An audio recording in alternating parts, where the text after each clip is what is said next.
Well, it's a real pleasure to bring you my next guest, Rob Henderson. He's the author of a new searing memoir called Troubled, a memoir of foster care, family, and social class. And it's all about his life in foster care and how he broke the cycle of poverty and dysfunction and made a real success of himself. And he's also the man behind one of the cleverest Substacks around, which you should go and check out. Rob, thanks so much for joining me. Welcome to the program. Your book is a hell of a read, and I mean this in the best way. You grew up in pretty, shall we say, distressing and chaotic circumstances. You were bounced around the foster care system, and there's some harrowing stuff in there. After that, though, you made it to the Air Force, Yale, Cambridge, and these educational institutions, yet you also say that education is not everything. How come? Explain that to us. Yes. Yeah. Well, thank you, James. It's great to be here. Well, there's a lot of discussion about social mobility and what are the factors that give rise to social mobility. And there's a lot of emphasis on education and success, occupational prestige, future earnings, all of these kinds of things. But, I attained those things. I achieved the sort of conventional metrics of success. And yet when I dug into the data, I found that, I had some intuitive sense that I am very much a sort of statistical anomaly here. But when you actually look at the research, you find that the strongest predictor of a child graduating from college is being raised by two married parents. I didn't have that. And that's one reason why I'm in this sort of unique position. People can sort of understand that my story is very unusual. And instead of sort of singing the praises of education, which, education is fine, it's all well and good, but I don't think this should be the be all and end all. We should focus more on what's happening with young people, with children before the age of 18, rather than after the age of 18. And I arrived at a lot of these ideas after having lived in foster homes, after having served in the military. And by the time I arrived at Yale and then later at Cambridge, and interacting with a lot of people, current and future members of the ruling class, policymakers, cultural tastemakers, and so on, I realized there's this massive disconnect between, the elites and everyone else. Yeah, and I mean, one of the things that you talk about is how these tastemakers and cultural elites and people who basically command the heights of the culture and policymaking, in many ways, they encourage people to do things or follow policies that are not helpful to most people, and then they go and wind up doing the opposite for themselves. In a sense, they're kind of entrenching inequality by doing this, aren't they? Yeah, well, there's this kind of, I don't know who coined this phrase, but it captures it quite nicely that, what I call the luxury belief class, they walk the 50s and talk the 60s, where they abide by sort of conventional bourgeois norms.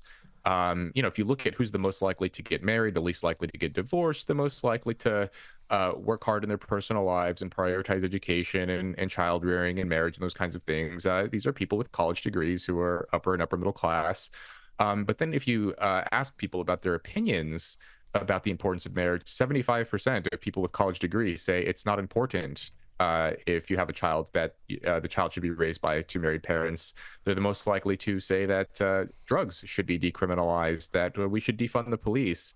Over and over, I document these statistics in the book that if you break down socio-political opinions by education and earnings, it's the people who have the most education and the highest incomes that are the most supportive of these strange, newfangled, and potentially socially destructive ideas.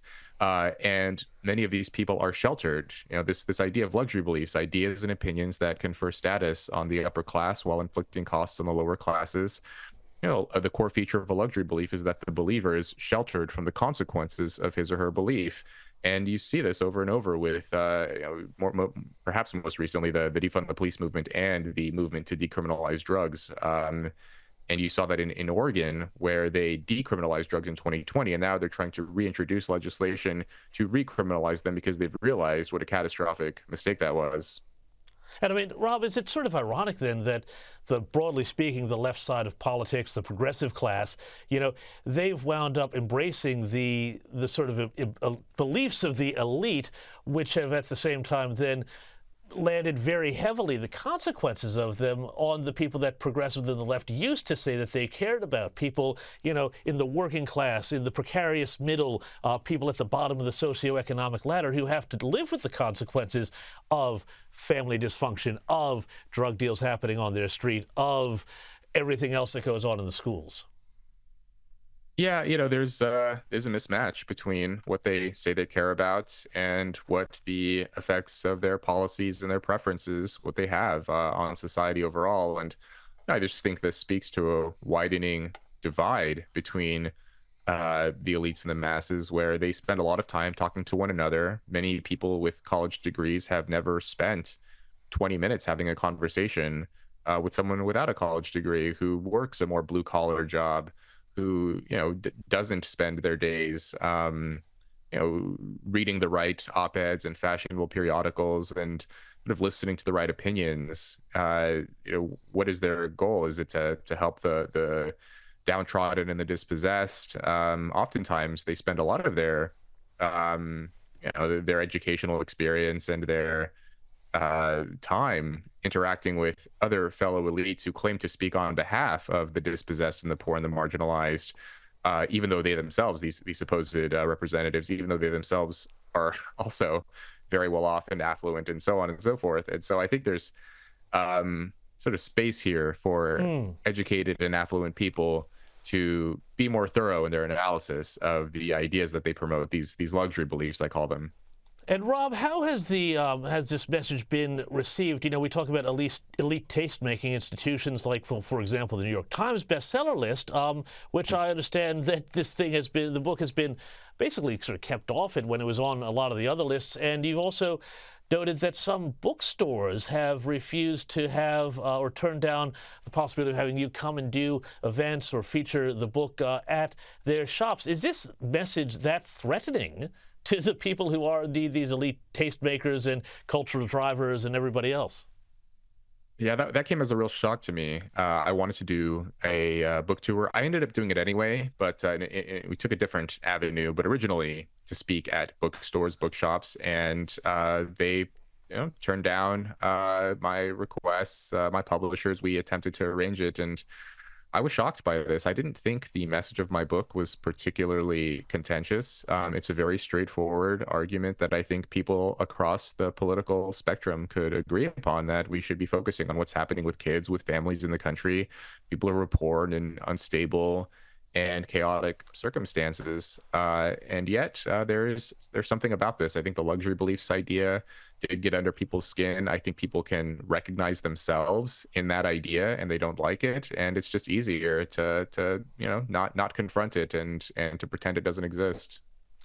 Rob Henderson, we're going to have to leave it there. Thank you so much. Everybody go out, buy his book, Troubled, and go find his website and his Substack. It's great, fascinating reading.